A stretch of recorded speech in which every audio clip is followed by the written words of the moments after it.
Okay, Algebra 2 students, I appreciate you finding time to tune in and take your notes. We'll see if we can't keep this one a little bit shorter than the imaginary numbers lesson.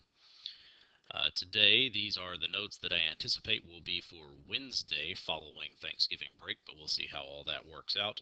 And today, we are getting into one of the major topics for Unit 5, and that is the quadratic formula. Our objective for this day will be the student will learn to use the quadratic formula in order to discover the solutions to quadratic equations. I'm not sure of the date. As I said, I anticipate these will be for the Wednesday following Thanksgiving break, but we will see how it goes. Press pause anytime you need more time to copy down the notes and hit play when you're ready to move on.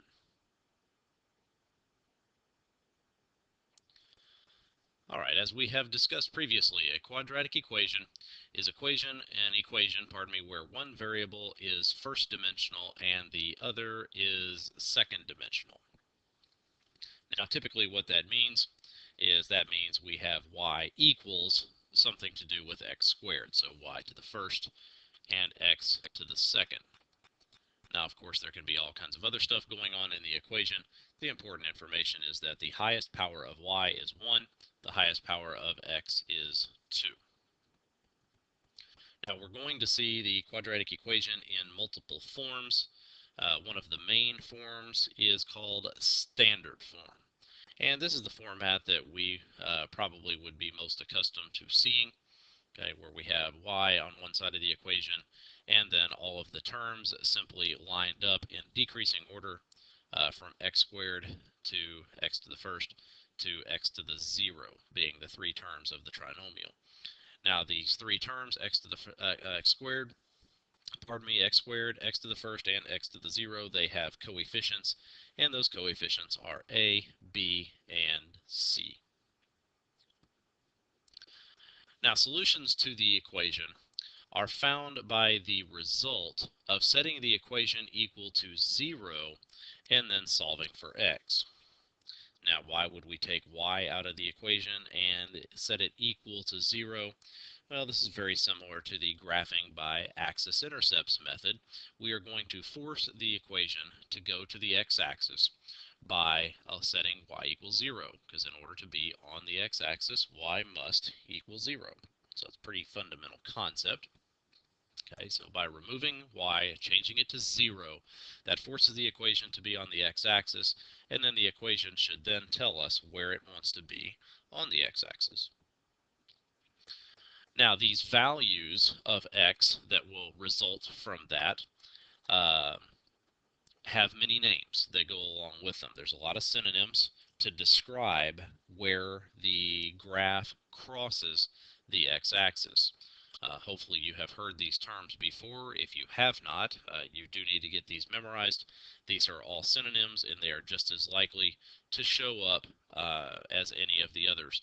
Okay, so locations where a graph crosses the x-axis, they are called solutions. Okay, this is a term we have worked with here recently, solving our systems. But solutions, when you have two equations running around in the graph, solutions happen where those graphs cross each other. If you only have one equation in the graph, solutions happen where the graph crosses the x-axis. Roots is another common term for where something crosses the x-axis. And then, of course, we have zeros, which makes sense. We set the equation equal to 0, so it gives us zeros in return. I said these are all synonyms, and questions are just as likely to ask you for the x values, or the solutions, or the roots, or the zeros. They're just as likely to use any of that vocabulary as any other, so again, you have to be familiar with all of it. Now, solutions and roots and zeros and x values and all that stuff can be found by the quadratic formula. You may have seen this formula on your tax formula charts, star formula charts in previous years, but maybe you haven't used it. Well, here it is. The formula says x equals, and then you have in the numerator the negative of the value b plus or minus the square root of b squared minus 4ac divided by 2a. Now, while you're copying that down, consider the following. A few things about the formula. Obviously, you notice all of the a's and b's and c's inside of the formula. Those come from the coefficients in the quadratic equation from above. Y equals ax squared plus bx plus c. The a's and the b's and the c's, those numbers are going to get plugged in to the quadratic equation wherever it shows the a's and the b's and the c's. And in the numerator, I'm sure you noticed the plus or minus symbol in there. If you've never seen one of those before, basically it is a two-way operation. It means that you are going to get one answer by taking the negative b plus the square root of b squared minus 4ac divided by 2a, and then you're going to get another answer by going negative b minus the square root of b squared minus 4ac divided by 2a. Now what that means is the quadratic formula is going to try to give us two different answers when we plug into it. One from the plus side of that sign and one from the minus side of that sign. Okay, so let's just jump right into it. Use the quadratic formula to solve. 0 equals x squared plus 2x minus 2. Now what happened to the y part of this equation? Well, as we said, we're going to force y to equal 0. That will force the equation to give us its locations on the x-axis. Okay, so we have 0 equals x squared plus 2x minus 2. Now, the first thing you're probably going to want to do in all of the cases of these equations is you're going to want to get it into standard form if it's not already. That means move everything that has to do with the x's to one side of the equal sign and put the terms in decreasing order. This problem is already set up. All the x's are on the right side. You have the x squared term, the x to the first term, and then you have an x to the 0 term, which is just a constant hanging on to the end. So basically, we have emptied out one side of the equation. From there, it should be very easy to identify what value is A, what value is B, and what value is C. Now I'm going to insist that you employ the old strategy that we had. Anytime we have one of these big nasty formulas, we are going to write our formula down. Even if that means having to write it down 10 different times for 10 different problems, that's what we're going to do. So if we're using the quadratic formula, write it down. X equals negative b plus or minus the square root of b squared minus 4ac divided by 2a. Then I want you to actually identify what your a values are and your b values and your c values. In this case, a, which is the coefficient of x squared, is a 1. B is the coefficient of x to the first, and that is a positive 2. C is the coefficient of the x to the 0 term, the constant, and that is negative 2. Okay, so there are values 1, 2, and negative 2.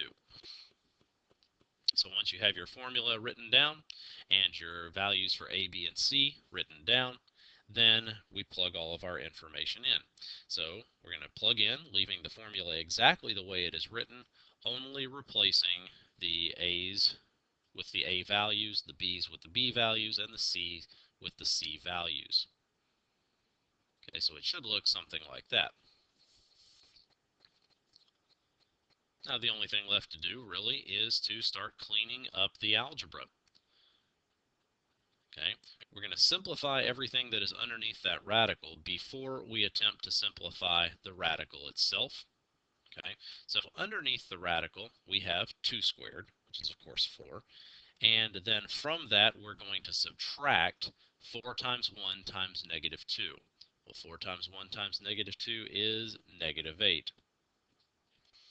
Okay, and the denominator simplifies easily. 2 times 1 is, of course, 2. Underneath the radical, we have a double negative. Okay, so the double negative makes a plus positive. 4 plus 8 is 12.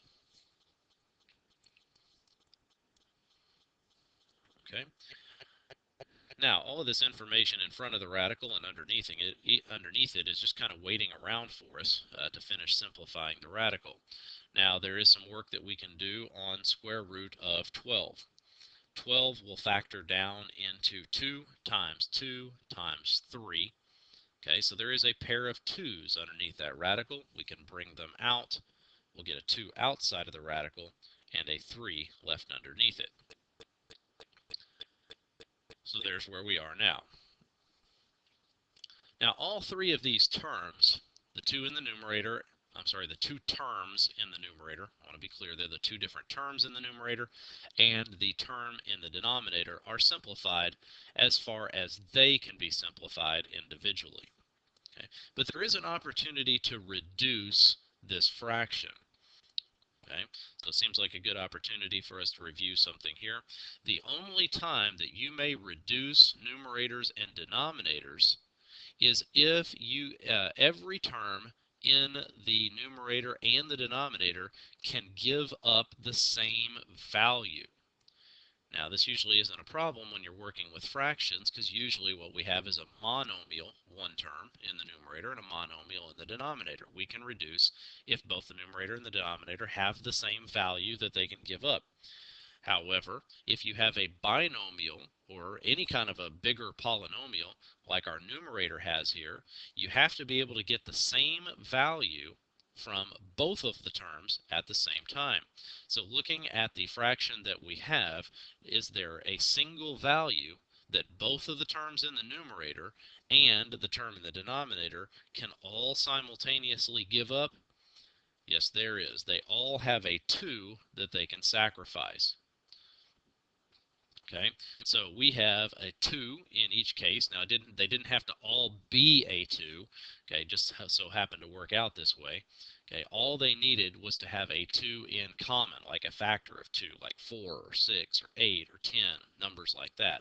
But in this case, they all have a 2 that they can sacrifice. So we are going to simultaneously reduce the 2's in all of the cases. So if we take a 2 away from all of those, of course, we're left with 1's. Okay. So a little bit of simplification that we can do here. First off, we do not need the denominator. Okay, we do not have to write that this numerator is over 1, so we can remove the denominator. And we also do not need the 1 that is in front of the square root of 3. If we take the 1 away from the square root of 3, it is still a square root of 3. Okay. We do, however, need the first 1 in front of the numerator. Okay, and of course we have that plus or minus sign. We have two values here. We have the -1 minus the square root of -3, and we have the -1 plus the square root of -3. Now, it is not an uncommon thing for the quadratic formula to give us irrational solutions, meaning they're going to get decimal points that are repeating type decimal points. Now, guys, we do not just type this into the calculator and round off the decimal point, because that rounded off decimal point is not the correct place that our graph crosses the x-axis. Okay, so our answers are exactly as they're written here. -1 minus the square root of -3. Square root of +3, and -1 plus the square root of 3. If we put the curly braces in here, because this is set notation, our answer is, and we have more than one answer, so we use the curly braces and separate them with a comma.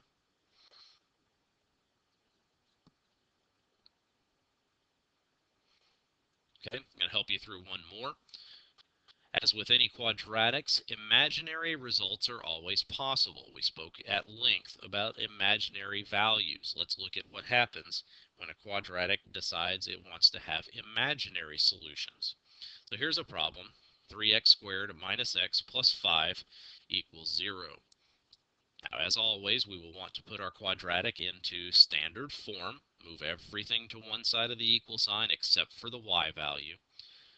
And of course, again, the y has already been replaced with a 0 because that's what causes our graph to try to cross the x-axis. Okay. So once again, we will write down our quadratic formula, and we will identify our a, b, and c values. In this case, a is +3, b is -1, and c is 5. Those are the three coefficients of x squared, x to the first, and x to the 0. Okay, so we write down our ABC, we write down our formula, and then we plug our values in where the formula calls for them. Okay, so when we plug them in, we have an equation that looks like this. Okay, so let's see if we can simplify it a little bit. First term in the numerator, -1, or the negative of -1. Double negative is going to make that value a positive. Underneath the radical, -1 squared, okay, -1 times -1 will be a positive 1. From that, we will subtract 4 times 3, which is 12, times 5, which is 60. So underneath the radical, we will have 1 minus 60, and in the denominator, 2 times 3 is 6. Now, cleaning the radical up a little bit, 1 minus 60 is negative 59. Okay, now we know that there is no such thing as a square root of a negative number, but we can simplify the negative out from underneath the radical by converting it to an I. 59 is a prime number. It is not going to simplify at all, so we are going to be stuck with it. So we are pretty much at our answer here. We're going to get two answers, 1 minus I times the square root of 59 divided by 6, and then 1 plus I root 59 divided by 6.